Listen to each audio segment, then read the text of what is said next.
They found his boot first. Lace still tied, standing upright, on a patch of ground that wouldn't hold a footprint. No sign of the rest of him. Just the boot. And a stillness in the air that stopped the search where it stood. That was 20 years ago. The ground hasn't shifted since. Up on the ridge above the Calder, where the path cuts along the hill, there's a stretch where walkers don't step on. No fence, no marker, and no sign to tell you otherwise. Just a piece of land that doesn't sit right with the rest of it. The grass comes through thin, paler than it should, as if it's drawing something spent. And stones sit high, nudged upward over time, like the ground has been working underneath itself. And the surface, hard, pressed. As though something settled there and never eased off. Walkers pass it every day, and without meaning to, they give it room. You can see it happen. A foot that gets placed wider than needed.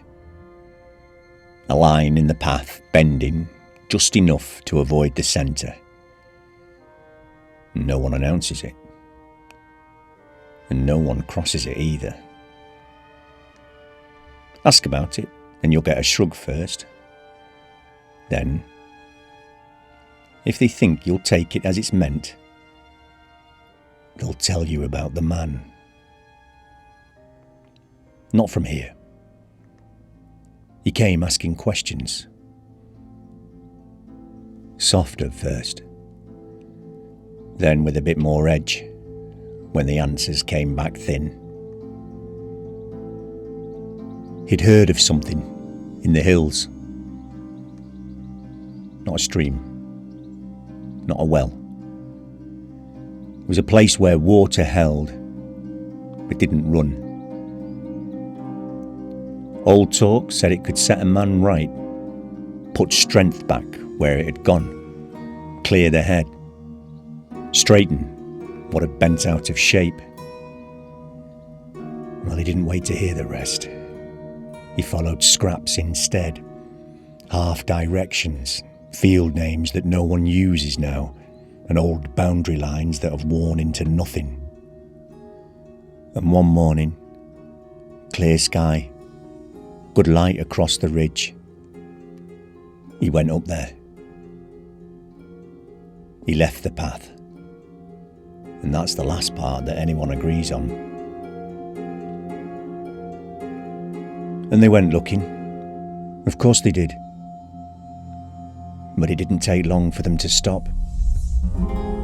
Right where the ground changes. One man stepped in, proper, boot down. He came straight back out, faster than he meant to. Said the ground wouldn't take his weight clean. Not soft or loose, just resisting. Like it had already decided it wasn't for walking on. He said the air sat thick in his mouth, dry. A taste like crushed limestone. His chest tightened, breath shortened, and there was a pressure. Not outside, but in.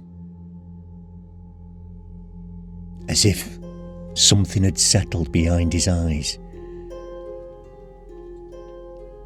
Others tried. Same result. No one stayed long enough to see anything clearly. So they left. and time moved on. The path wore deeper, the telling of it wore thinner.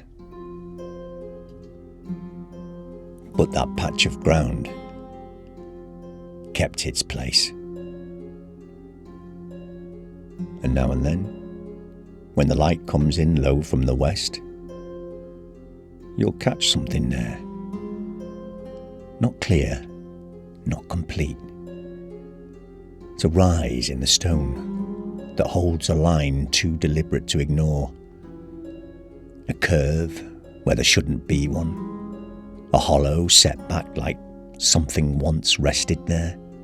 And a turn, slight, as if whatever it was shifted just enough to listen.